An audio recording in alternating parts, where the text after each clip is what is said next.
欢迎来到沪江网校韩语课堂。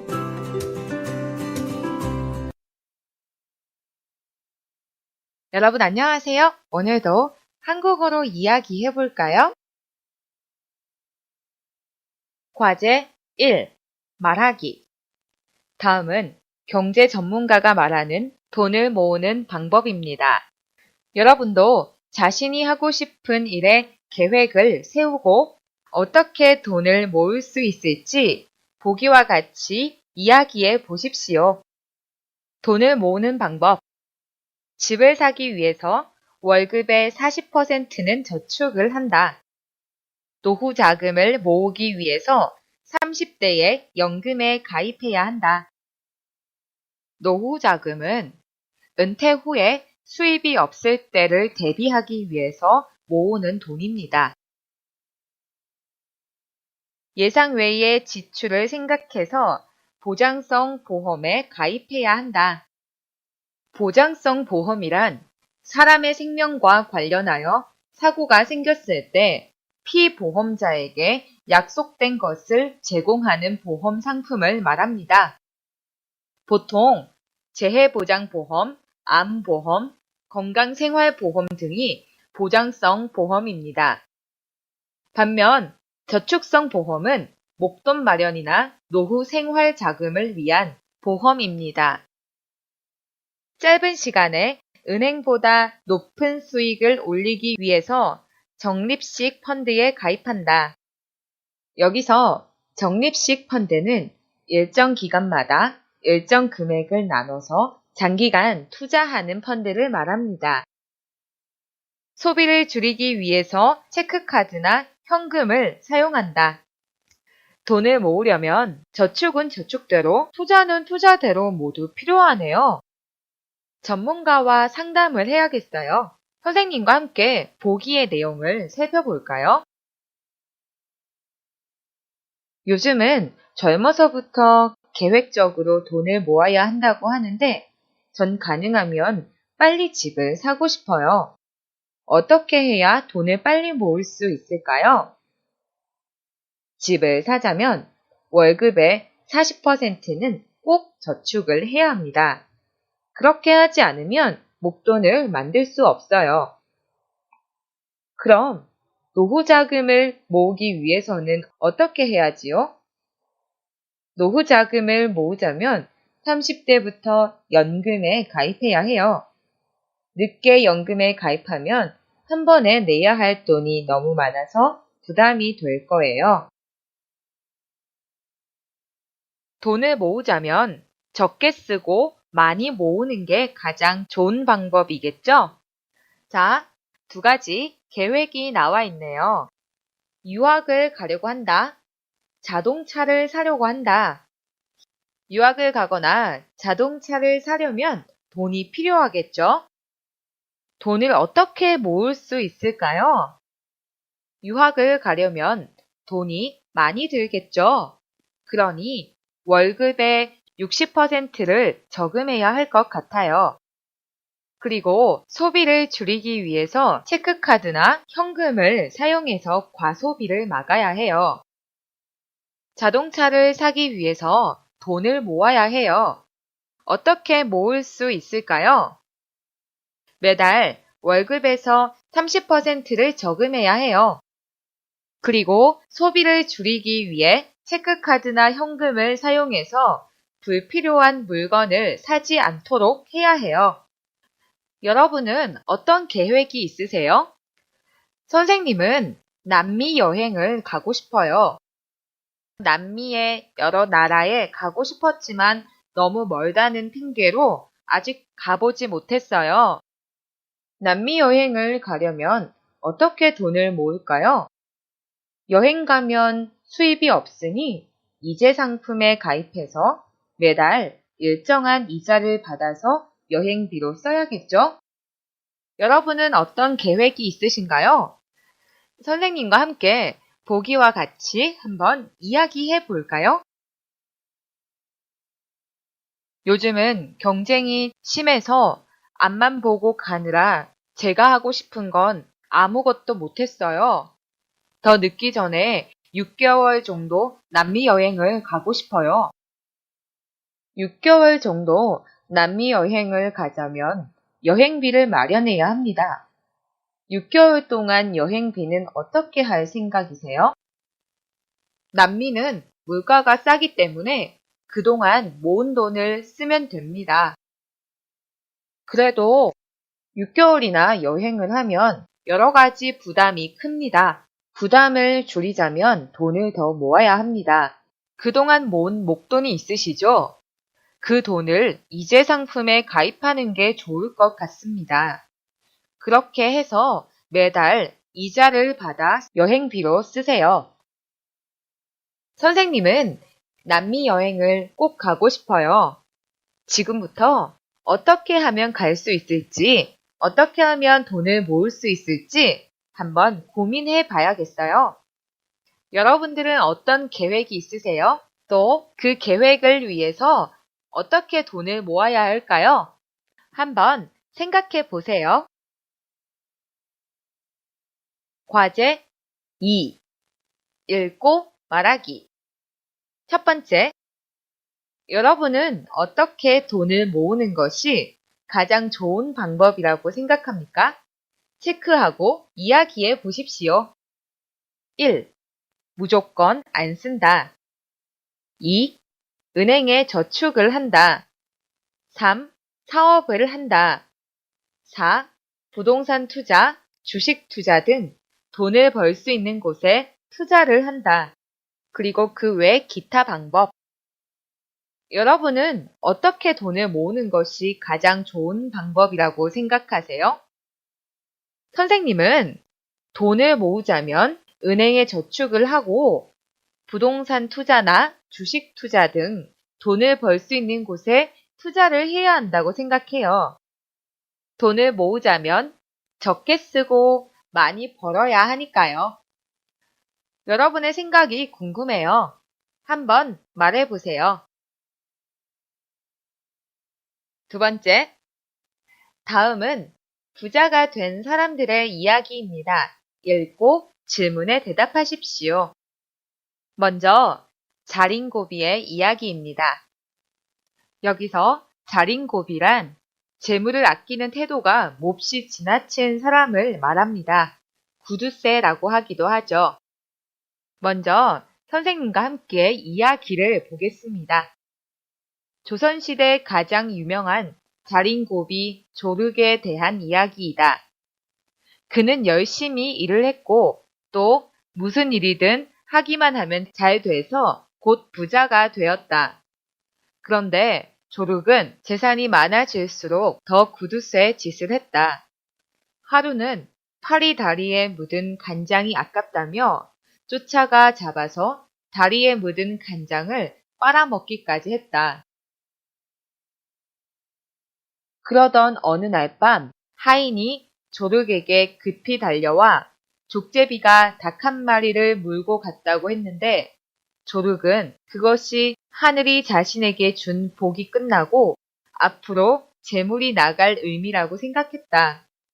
재물이 빠져나갈 때는 그 이유가 있는 법이니까 이제부터 돈을 제대로 잘 써야겠구나.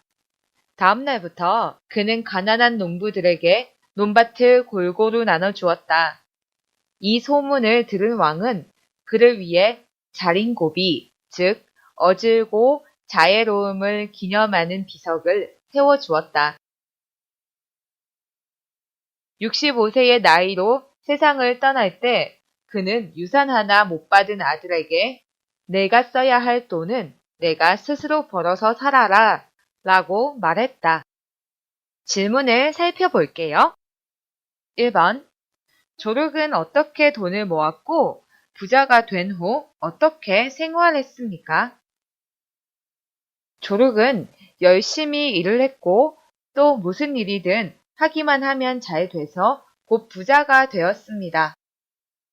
그는 재산이 많아질수록 더 구두쇠 짓을 했습니다. 조룩은 왜 가난한 사람들에게 돈을 나누어 주었습니까? 어느 날 밤 조룩에게 하인이 급히 달려와 족제비가 닭 한 마리를 물고 갔다고 했는데 그는 그것이 하늘이 자신에게 준 복이 끝나고 앞으로 재물이 나갈 거라고 생각했습니다. 재물이 빠져나갈 때는 그 이유가 있는 법이니까 이제부터 돈을 제대로 잘 써야겠다고 생각했기 때문에 다음날부터 가난한 농부들에게 논밭을 골고루 나누어 주었습니다. 자, 두 번째 이야기를 볼까요? 두 번째 이야기는 봉이 김선달의 이야기입니다. 조선시대에 한양 상인들에게 대동강 물을 팔아서 유명해진 봉이 김선달이라는 사람의 이야기이다. 김선달은 대동강가에서 물을 떠다 주는 물장수를 만났을 때 기발한 아이디어가 생각났다. 그는 물장수들을 데리고 주막에 가서 술을 한 잔 사주고 돈을 나누어 주면서 내일부터 물을 떠갈 때마다 자기에게 한 양씩을 달라고 했다. 그리고 이튿날부터 대동강에서 물을 떠가는 물장수들에게서 그 돈을 받았다. 이때 돈을 내지 못한 물장수는 선달에게 야단을 맞았다. 이것을 본 한양 상인들은 그 대동강이 김선달의 것인 줄 알고 계약서까지 쓰고 황소 60마리 값에 대동강 물을 사게 된다. 그러나 김선달은 그렇게 부자에게서 번 돈으로 어려운 사람들을 많이 도와주었기 때문에 재산은 모으지 못했다고 한다. 자, 여러분, 김선달은 어떻게 해서 대동강 물을 팔 수 있었습니까? 김선달은 대동강가에서 물을 떠다 주는 물장수들을 데리고 주막에 가서 술을 한 잔 사주고 돈을 나누어 주면서 내일부터 물을 떠갈 때마다 자기에게 한 양씩을 달라고 했죠. 그렇게 해서 대동강에서 물을 떠가는 물장수들에게서 그 돈을 받았어요. 이때 돈을 내지 못한 물장수는 선달에게 야단을 맞았죠. 이 모습을 한양 상인들이 보게 해서 대동강이 김선달의 것인 줄 착각하게 한 후 대동강 물을 팔았어요. 김선달은 왜 돈을 모으지 못했습니까? 왜냐하면 어려운 사람들을 많이 도와주었기 때문이죠. 세 번째 이야기는 60만 원으로 100억을 번 이야기입니다. 이영우 씨는 현재 100억 원 가치의 부동산을 가지고 있는 부자이다. 이 씨의 재테크 시작은 비교적 간단했다. 어렸을 때부터 땅에 관심이 많았던 이 씨는 20살이 되던 20년 전 부동산 경매로 60만 원짜리 땅을 샀다. 구석진 곳에 있어서 아무도 관심이 없는 땅이었지만 그는 앞으로의 개발 가능성을 본 것이다. 결국 그곳은 주거지역으로 개발됐고 이 씨는 큰 이익을 보게 됐다. 그 이후에도 이 씨는 먼저 쓸모없는 땅을 적은 돈으로 사서 다시 땅이나 상가에 투자하는 방법으로 돈을 모았다. 그리고 일단 살 땅을 선택하면 인터넷이나 책을 통해 지식을 얻고 반드시 직접 그곳을 찾아가 그곳에 사는 사람들에게서 정보를 수집했다. 결국 끊임없는 공부와 열정, 노력이 있었기 때문에 그는 부자가 될 수 있었던 것이다. 질문을 살펴볼게요. 1번, 이영우 씨가 가장 처음 투자한 것은 무엇입니까? 부동산 경매로 60만 원짜리 땅을 샀어요. 2번, 어떻게 이영우 씨가 부자가 될 수 있었습니까? 이영우 씨는 처음 부동산 경매로 산 땅이 주거 지역으로 개발되어서 큰 이익을 보게 됐고 그 이후에도 먼저 쓸모없는 땅을 적은 돈으로 사서 다시 땅이나 상가의 땅으로 재산을 불렸어요. 그리고 일단 살 땅을 선택하면 인터넷이나 책을 통해서 사전 지식을 얻고 반드시 직접 그곳을 찾아가 그곳에 사는 사람들에게서 정보를 수집했는데 이러한 끊임없는 공부와 열정, 노력이 있었기 때문에 그는 부자가 될 수 있었습니다. 자, 선생님과 같이 새 이야기를 살펴봤고 질문에도 대답해 보았는데 이제 세 번째 질문은 여러분이 먼저 해보면 어떨까요? 3번. 앞의 세 이야기는 다음에 무엇과 관계가 있습니까? 이 세 사람 중 누가 가장 돈을 잘 벌고 잘 쓴 것 같습니까? 여러분이 먼저 해보세요.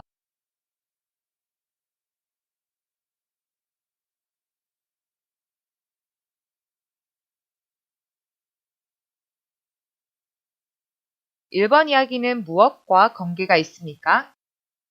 1번 이야기는 돈을 안 쓰고 모아 부자가 되었지만 그 돈을 다시 사회에 돌려준 사람의 이야기와 관계가 있습니다. 2번 이야기는 무엇과 관계가 있나요? 2번 이야기는 부자들을 속여 돈을 번 후 그것을 다시 가난한 사람들에게 나눠주어 자신은 부자가 되지 못했던 사람의 이야기입니다.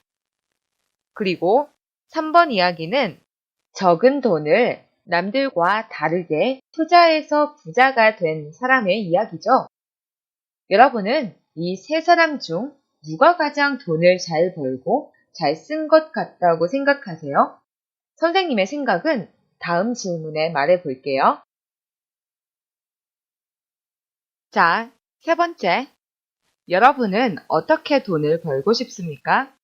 그리고 그 돈을 어떻게 쓰겠습니까? 선생님은 적은 돈을 남들과 다르게 투자해서 부자가 된 사람의 이야기와 돈을 모아서 사회에 돌려준 사람의 이야기가 매우 인상 깊어요. 남들과 다르게 투자하려면 투자에 관한 관심과 공부가 많이 필요하다고 생각해요.